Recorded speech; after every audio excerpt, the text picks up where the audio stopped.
Hey guys. Okay, so we are still on the understanding the aftermath of betrayal, right? And we are now into the section of the grief cycle and how it manifests uniquely in Black women, right? And I know I can hear somebody be like, but more than Black women go and do infidelity. Yes. But why can't it be all women? Yes. But why can't it be all people? Yes. However, as I stated in my previous video, I am a Black woman who went through infidelity, and I have to talk to you through my lens, right? I want to teach through my lens, not through my opinion, through the lens in which I experienced what healing looks like, what grieving looks like, what recovery looks like, right?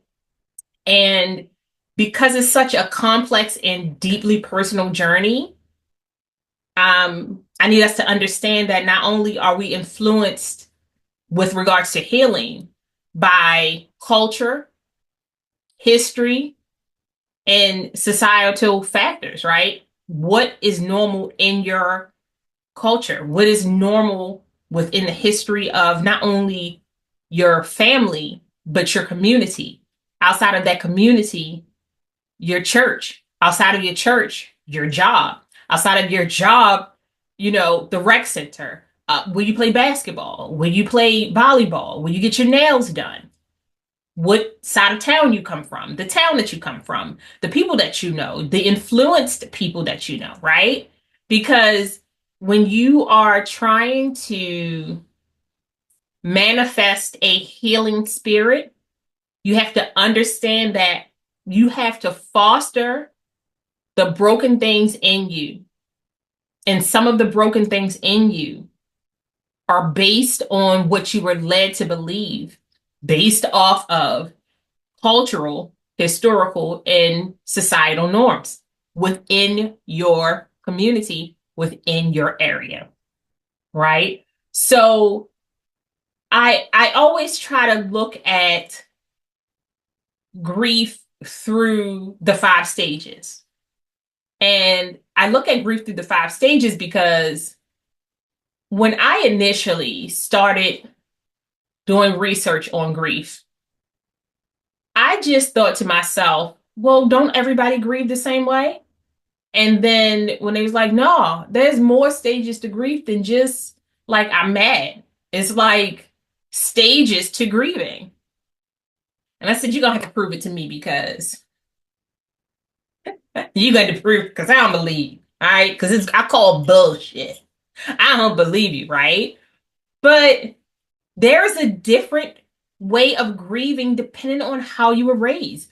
There's a different way of grieving depending on your culture. There's a different way of grieving depending on your community. There's a different way of grieving depending on your ability to have vulnerable conversations with people. There is a difference in the way you grieve if you are raised in a society that tells you that if you're not strong, you are weak, and if you are weak, you are not needed.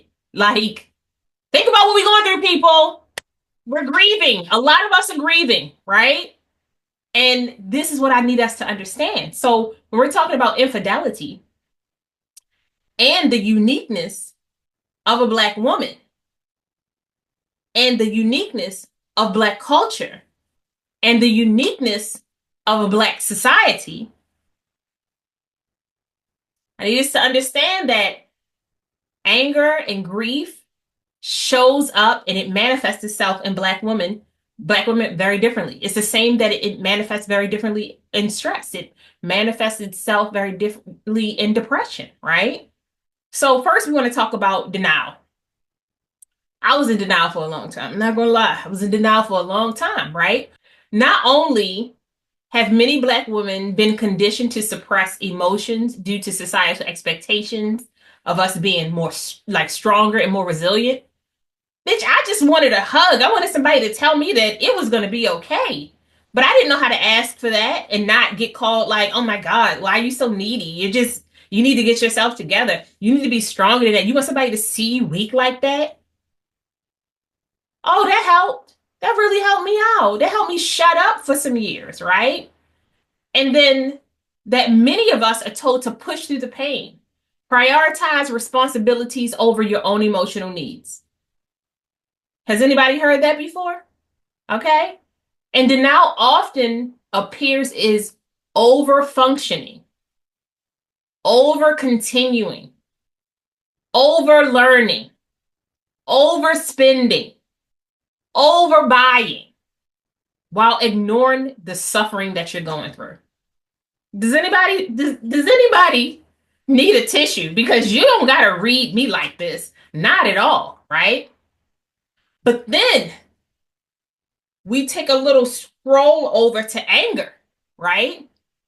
And because Black women, oh my God, I'm shocked I'm gonna say this, are perceived as angry when we're a little bit loud. Right now, somebody's going, I can't listen to her. She's so loud. Why is she so loud? Because we're talking about infidelity. You talk about it quiet, all right? You talk about it quiet and then tell me where your anger is. Like on the anger chart, are you one or are you a 10? Like what are your feelings? What does the feeling wheel tell you about yourself when you're quiet about your pain? Okay? All right. But Black women's anger is often invalidated or misinterpreted as aggressive rather than a natural response to pain, right? Because we're not screaming, why? Because we aren't saying, oh my God, I can't believe you did that. Because we aren't sucking it up and holding it in. Somehow we are more aggressive, right? And because the angry Black woman's like stereotype is, it makes you so frustrated that grief feels unsafe, right? Grief feels unsafe when you are interpreted as the angry Black woman because grief makes you vulnerable.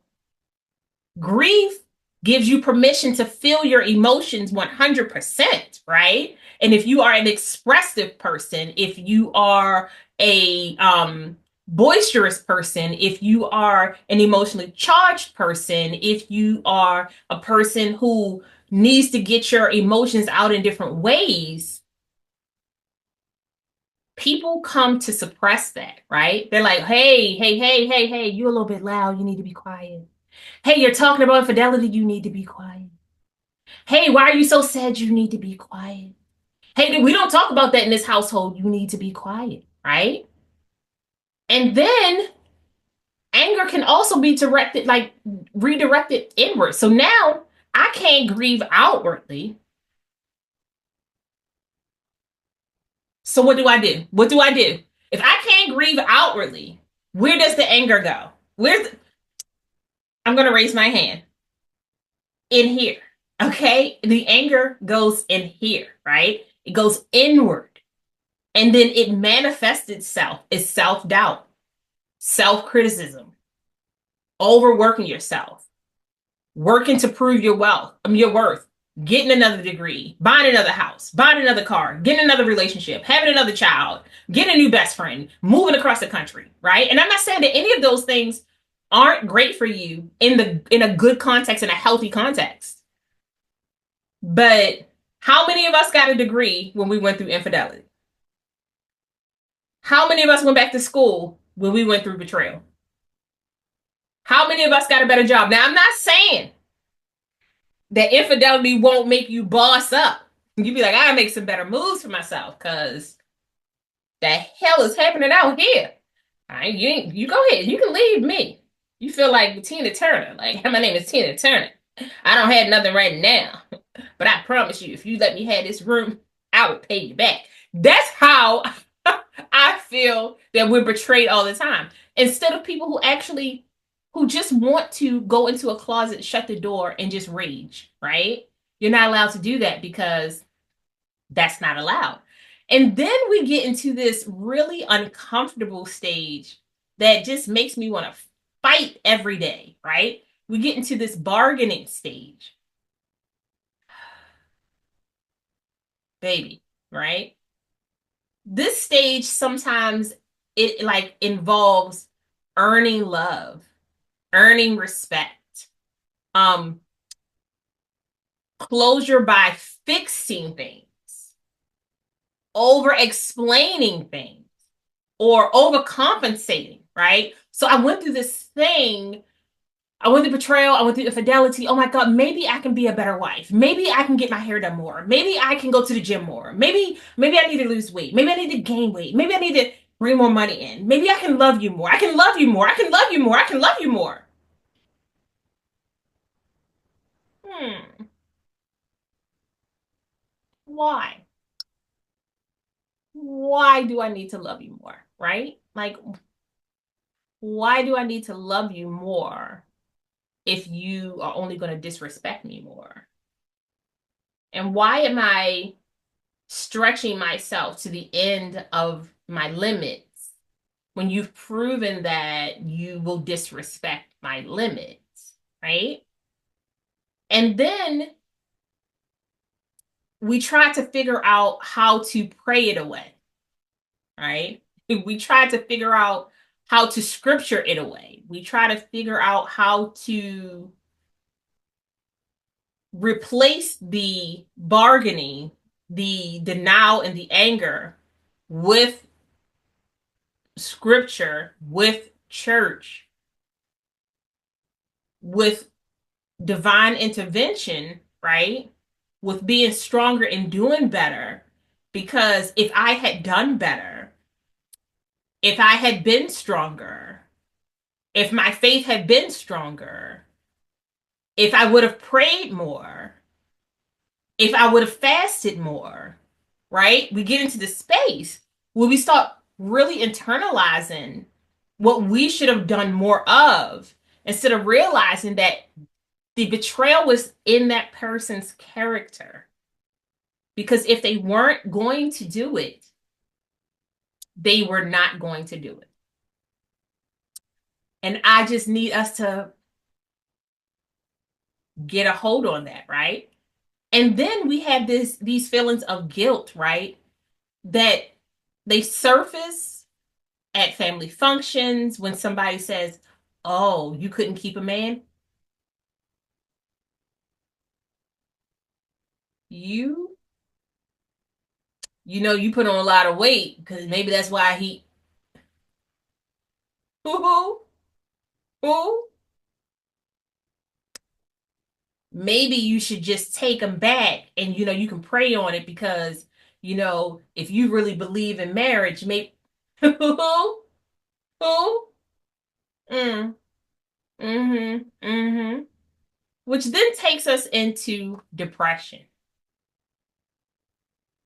Boy, I had to have such a very honest conversation with myself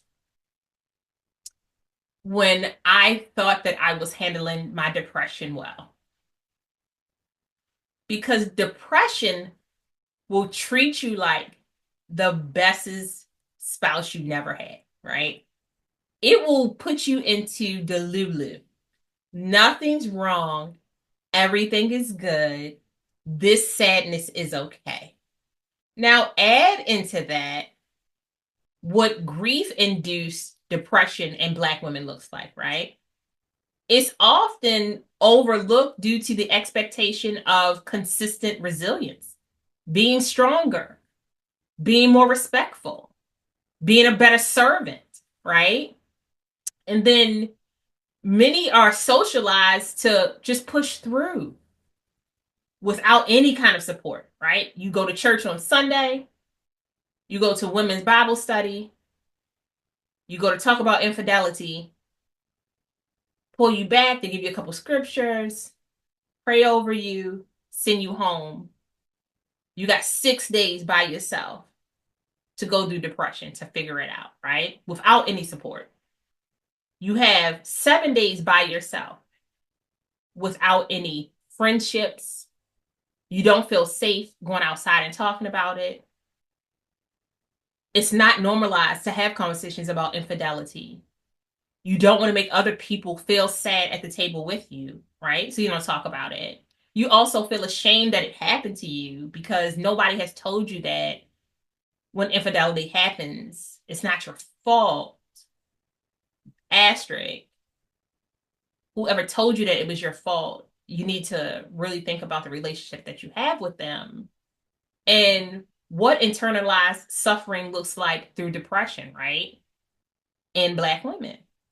And then the lack of safe spaces to express vulnerability, as I said before, is so isolating and can lead to silent battles and mental health battles that you never talk about. You just walk through life trying to figure this thing out. You're reading a book, you're looking at a podcast, you're reading some journals, but you never have that one-on-one, that healing conversations that you need to have, those healing conversations that you need to have. We don't ever get to that place, right?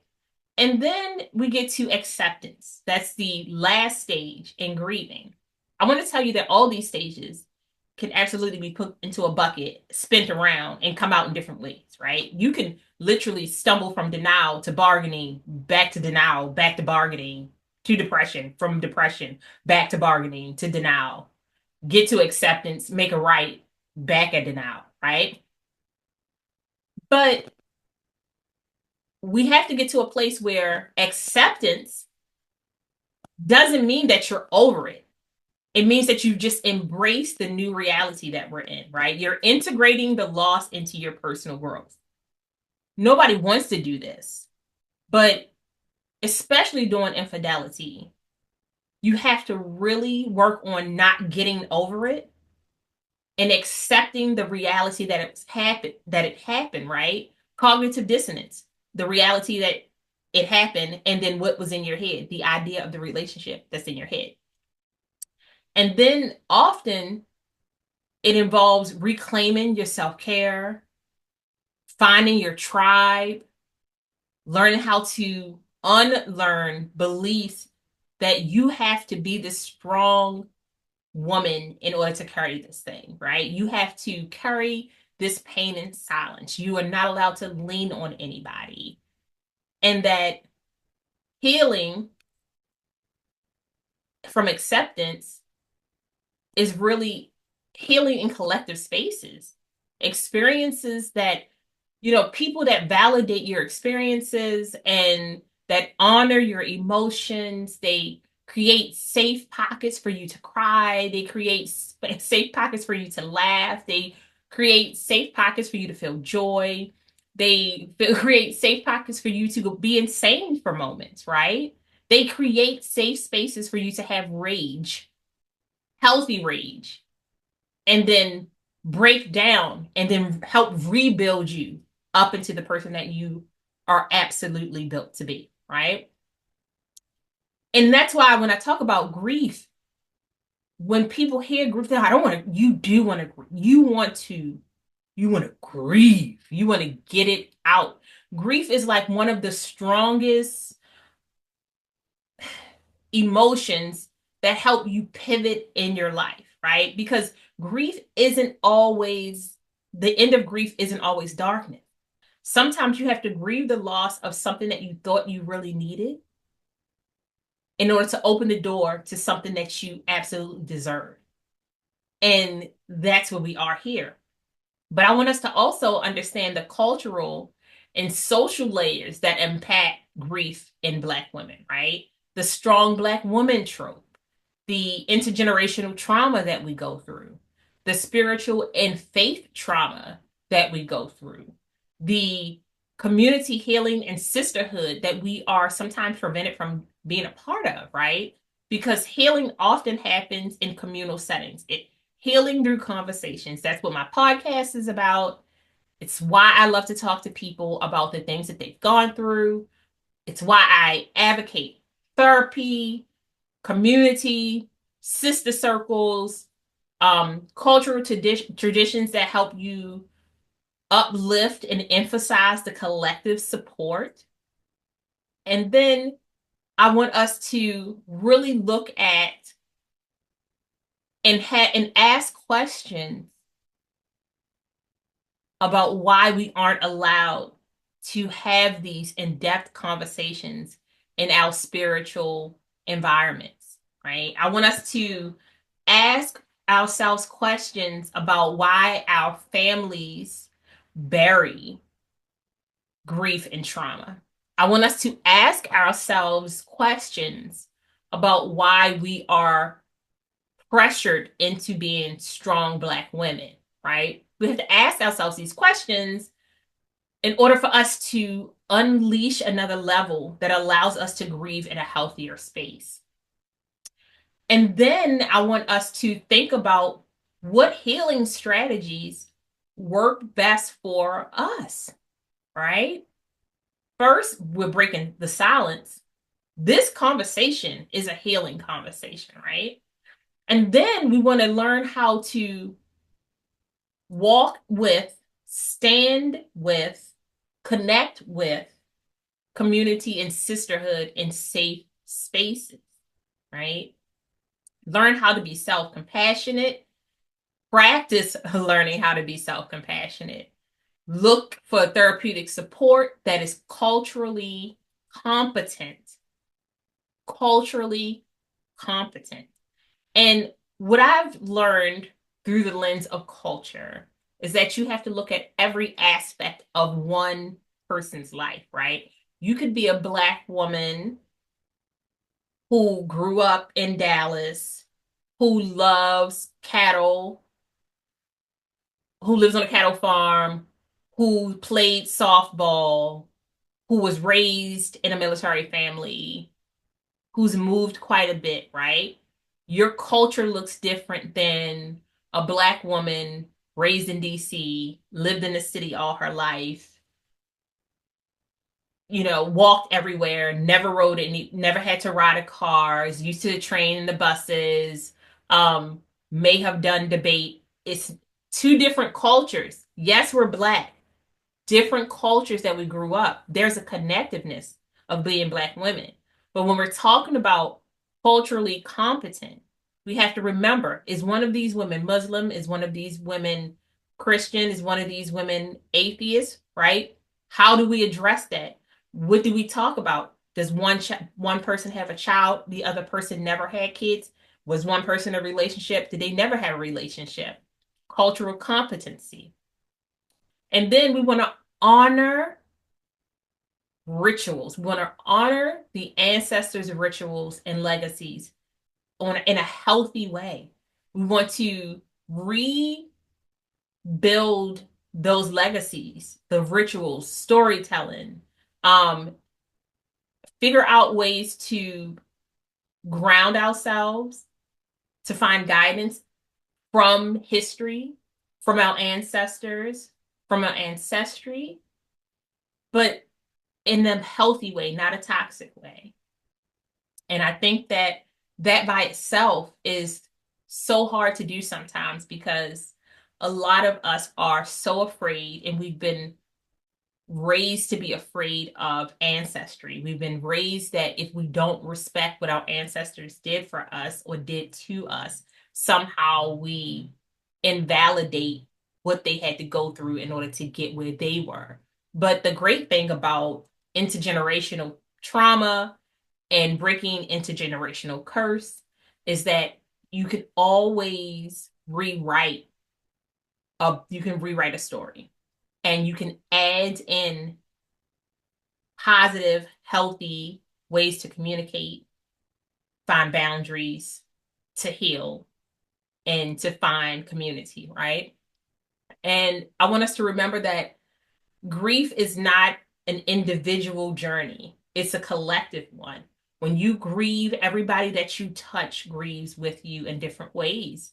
And for us, navigating grief sometimes means unlearning harmful narratives. It means reclaiming emotional safety, and allowing yourself to experience healing in all forms, right? Without guilt. That's internal. Guilt is internal. Shame, external. What other people put on you, their expectations of you, right? Guilt, expectations of yourself. Shame, expectations from other people. Or the weight of always being strong. Because I gave up being a strong Black woman about 10 years ago, right? I'm in my soft life era. And I'm in my soft life era because I fought really hard to get here. And I'm going to stay here. I'm gonna stay here, okay? Because I deserve to have a soft life. And soft life doesn't mean that you don't have strong moments. It doesn't mean that you don't have aggressive moments. It doesn't mean that you don't have times when you stand up wholeheartedly for your family. It doesn't mean that you're not 10 toes down deep for the people that you love in your sister circle. But what it means is that you allow yourself to be human. You allow yourself to live. You allow yourself to cry. You allow yourself to have joy. You allow yourself to find connectiveness in others, and you allow yourself to be wrong and fail forward, rebound, repivot, and get back up. So that's what we're talking about. Told y'all I wanted to really just give us some things to really think about and to just acknowledge. And in our next video, we're going to talk about the intersectionality of infidelity, race, and emotional resilience. That's going to be a hard one for me because whew, those are some real serious topics. There is a template for that, and you can download it or you can just look at it and see if it's something that you're really interested in. But I'll see you guys in the next class.